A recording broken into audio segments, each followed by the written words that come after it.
Chers amis, je vous retrouve encore aujourd'hui avec plaisir pour poursuivre l'étude de notre texte d'Apocalypse. La dernière fois, nous avons vu les 3 premiers versets, c'est-à-dire l'introduction avec la chaîne de transmission, cette révélation de Jésus-Christ qu'il donnait à son ange, qu'il a donné à son tour à Jean, et ainsi de suite. Et puis nous avions vu l'attestation qu'apportait Jean à cela, et enfin la béatitude, le bonheur qu'il y avait à étudier ce texte-là. Eh bien, je vous propose de lire la suite, et la suite, c'est toujours l'introduction du livre, mais ce sont les salutations. Et je vous invite à les lire avec moi au chapitre 1, des versets 4 à 8. Jean, aux 7 églises qui sont en Asie, que la grâce et la paix vous soient données de la part de celui qui est, qui était et qui vient, et de la part des 7 esprits qui sont devant son trône, et de la part de Jésus-Christ, le témoin fidèle, le premier-né des morts et le prince des rois de la terre, à celui qui nous aime, qui nous a délivrés de nos péchés par son sang, et qui a fait de nous un royaume et des sacrificateurs pour Dieu son Père. À lui soit la gloire et la puissance au siècle des siècles. Amen. Voici, il vient sur les nuées, et tout œil le verra, même ceux qui l'ont percé, et toutes les tribus de la terre se lamenteront à cause de lui. Oui, Amen. Je suis l'alpha et l'oméga, dit le Seigneur Dieu, celui qui est, qui était et qui vient, le Tout-Puissant. Voilà donc un texte qui nous donne les salutations. Et Jean va saluer les églises auxquelles il va envoyer ce texte, et il les salue de la part du Père, du Fils et du Saint-Esprit. Nous allons voir cela en détail. Alors ce document a certainement été envoyé aux églises d'Asie qui lui ont été nommées, qui lui seront données d'ailleurs un petit peu plus tard. Et donc plusieurs documents ont dû être écrits, ont dû être copiés déjà du temps de Jean pour passer à toutes ces églises-là. Et il est très probable qu'ensuite les églises ont dû se les passer de l'un à l'autre, de sorte qu'il y a dû avoir plusieurs copies de ce texte d'Apocalypse. Mais j'aimerais souligner que là, il est demandé de l'envoyer à cette église particulière. Or, il y avait en Asie, à cette époque-là, beaucoup plus que cette église. Le fait de l'envoyer à cette église a valeur symbolique. Le 7 signifie l'universalité. Et donc, envoyer le texte à cette église signifie qu'il l'envoie en réalité à toutes les églises de tout le temps et de partout. Alors, il y a effectivement un autre élément qui va nous conduire dans cette direction, c'est que quand vous regardez le circuit fait par ces 7 églises, vous vous rendez compte que c'est un véritable circuit. Et même quand on arrive à Laodicée, il y a une route, la route d'Éphèse, qui vous ramène à Éphèse. Il y a donc là quelque chose qui, à l'évidence, nous indique un circuit, nous indique un tout. C'est une invitation au voyage, et je vous invite donc à rentrer dans ce voyage. Alors le verset 4 nous dit « Jean, aux 7 églises qui sont en Asie, que la grâce et la paix vous soient données. » Que la grâce et la paix soient données On connaît en général l'Apocalypse comme un livre de guerre, de plaies et de bosses. Et effectivement, on ne le voit pas comme un livre de grâce et de paix. Et pourtant, il se présente lui-même de cette manière. Que la grâce et la paix vous soient données. Et en Apocalypse 22, à la fin du livre, nous avons la même invitation. Et je vous invite à lire au chapitre 22, le verset 21. Que la grâce du Seigneur Jésus soit avec tous.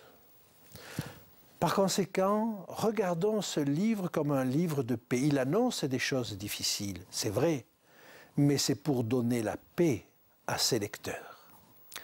Alors Jean, aux 7 églises qui sont en Asie, que la grâce et la paix vous soient données, est-il dit, de la part de celui qui est, qui était et qui vient. Et là, 3 entités vont se succéder. D'abord, celui qui est, qui était et qui vient, et dont on comprend qu'il est Dieu, Dieu le Père. La deuxième entité, c'est de la part des 7 esprits qui sont devant son trône. Certainement le Saint-Esprit. Et puis de la part de Jésus-Christ. Donc ces 3 entités-là font que la salutation est trinitaire. Et pourtant, vous allez voir que des titres qui sont donnés à Dieu le Père sont également donnés au Fils. Et nous détaillerons ces choses-là. Alors, prenons la première personne, celui qui est, qui était et qui vient. Ce titre est donné à Jésus un petit peu plus loin dans le texte, au verset 7 et 8. « Je suis l'alpha et l'oméga », dit-il dit au verset 8, dit le Seigneur Dieu, celui qui est, qui était et qui vient, le Tout-Puissant. Or, l'alpha et l'oméga, c'est un titre qui est donné à Jésus plus loin dans le texte. Par conséquent, c'est Jésus qui est désigné là. Celui qui est, qui était et qui vient désigne aussi celui qui n'a pas de temps, qui n'a pas les contraintes du temps, qui existe de toute éternité. Et je vous rappelle comment Dieu s'était présenté à Moïse dans le buisson ardent. Nous allons lire cela dans le livre de l'Exode, au chapitre 3, verset 14.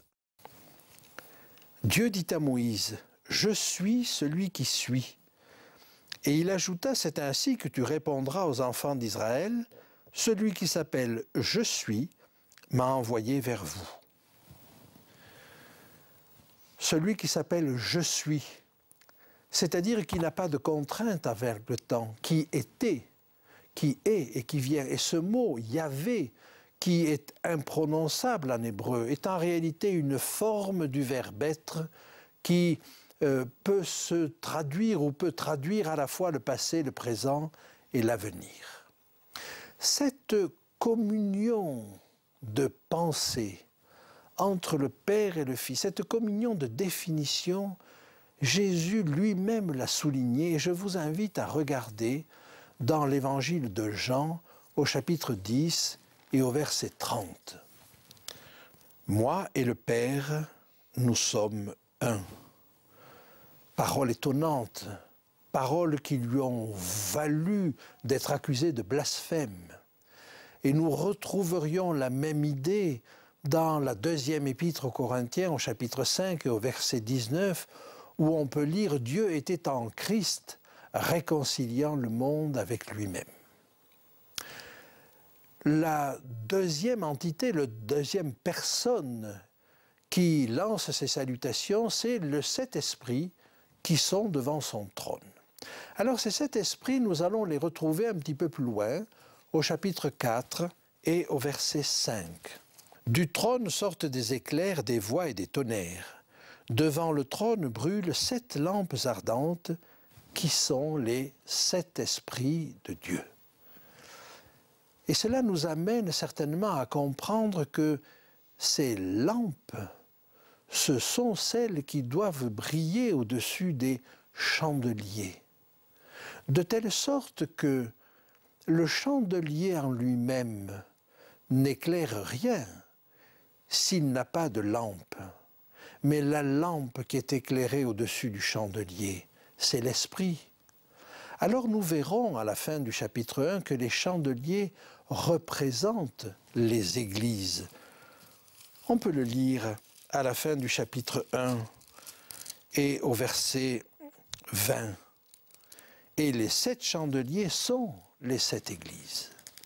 Donc, nous pouvons tirer de là quelque chose, c'est que l'Esprit va se manifester à travers le peuple de Dieu.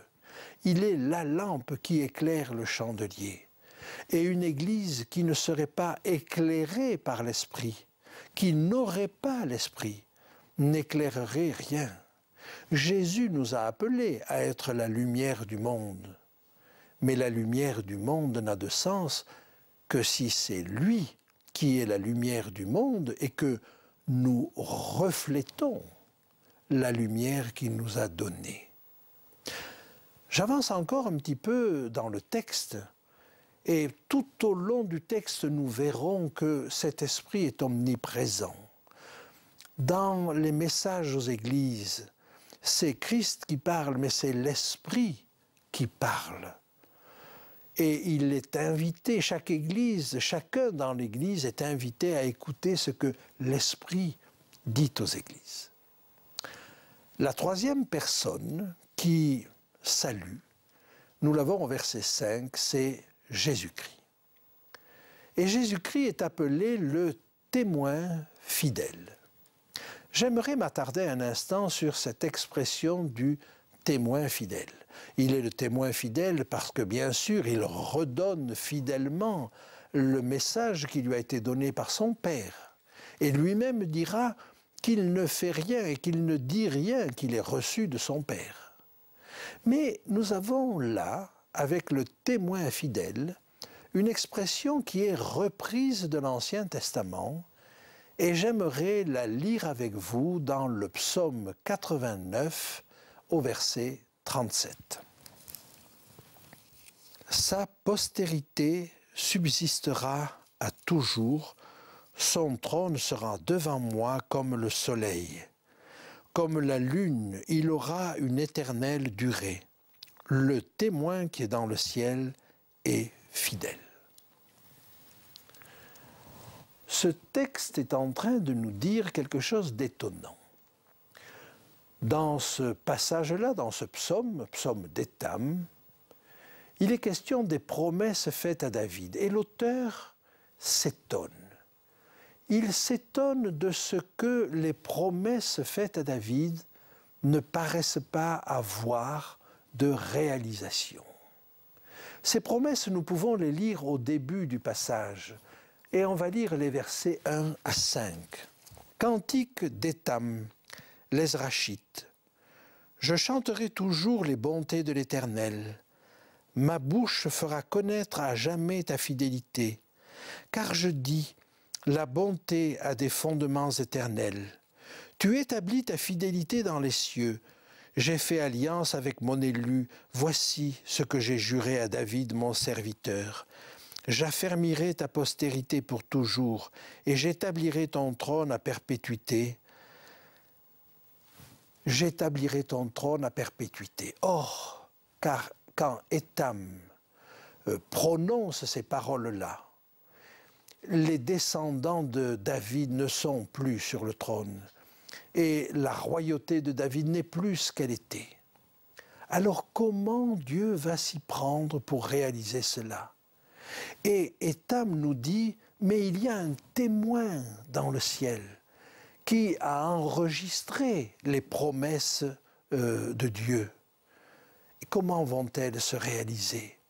Eh bien, ce texte d'Apocalypse est en train de nous dire ce témoin dans les cieux qui a écouté les promesses de Dieu. Ce témoin, c'est Jésus. Ce témoin fidèle, c'est Jésus. Et nous allons voir comment il va les réaliser. Mais non seulement il est le témoin des promesses, mais il en est le garant. Et c'est même lui qui va les réaliser. Je vous invite à lire dans le livre du prophète Ésaïe, au chapitre 55, le verset 4. Voici, je l'ai établi comme témoin auprès des peuples, comme chef et dominateur des peuples. Ce verset nous confirme que Jésus est établi comme le témoin, mais il est établi comme témoin et prince et chef. Lisons le verset 5. Voici, tu appelles des nations et que tu ne connais pas, et les nations qui ne te connaissaient pas accourent vers toi à cause de l'Éternel ton Dieu, du Saint d'Israël qui te glorifie. Et il y a là une allusion à la prolifération de l'Évangile. Le verset 3 est aussi intéressant. Prêtez l'oreille et venez à moi. Écoutez et votre âme vivra. Je traiterai avec vous une alliance éternelle pour rendre durables mes faveurs envers David. Ah, voilà comment vont être réalisées les promesses faites à David. Elles vont être réalisées à travers Jésus, qui, comme témoin, mais comme prince, va trouver à réaliser, à travers l'alliance qu'il va faire avec le peuple, à réaliser les promesses faites à David. Alors, avançons dans le texte et voyons, mais c'est le premier titre. Jésus est appelé à réaliser les promesses faites à David. Et de la part, nous est-il dit, de Jésus-Christ, le témoin fidèle, mais également le premier-né des morts.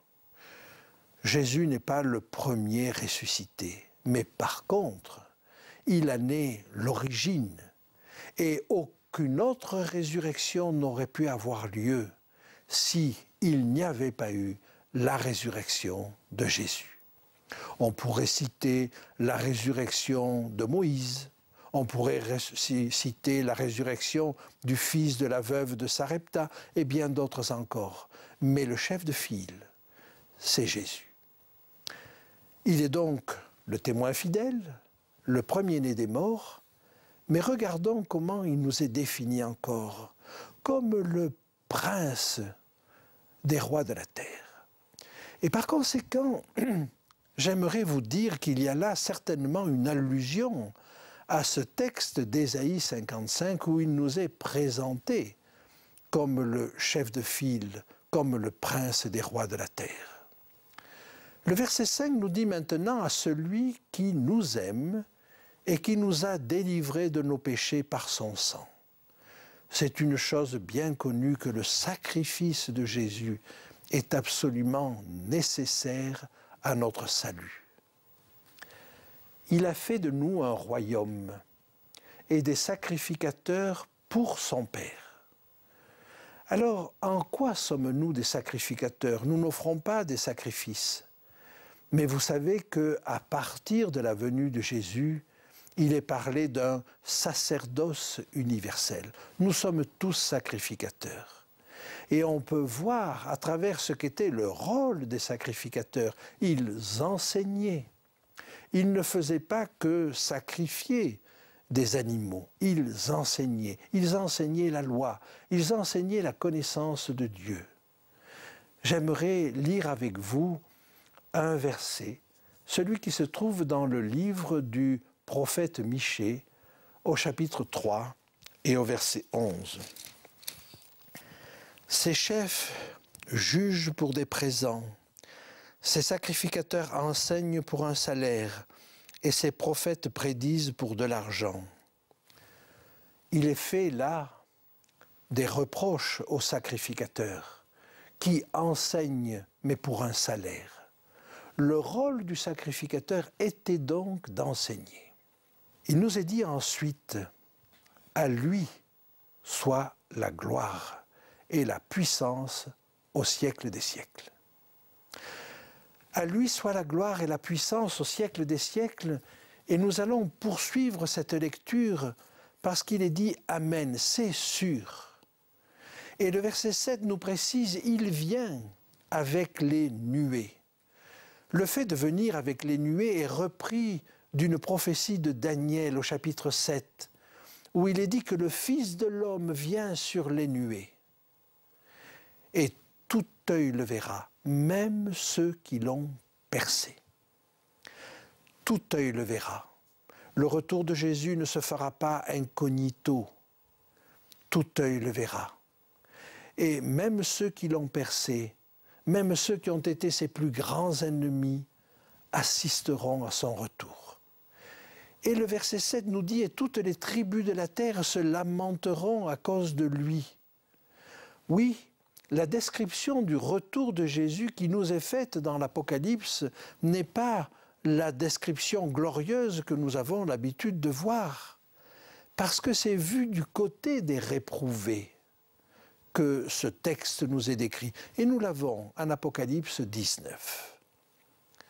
Et j'en arrive au dernier verset que nous avons à étudier. « Je suis l'alpha et l'oméga, dit le Seigneur Dieu, celui qui est, qui était et qui vient, le Tout-Puissant. » Et nous avons là des attributs qui sont aussi bien applicables à Dieu qu'à Jésus. J'aimerais vous dire que déjà l'Ancien Testament faisait cela. Je vous invite à lire dans le livre du prophète Ésaïe, le chapitre 9 et le verset 5.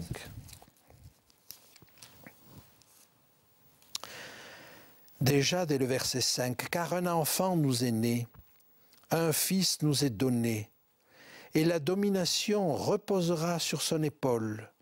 On l'appellera admirable, conseiller, Dieu puissant, Père éternel, Prince de paix. » Ces titres-là qui n'appartiennent qu'à Dieu appartiennent aussi à Jésus.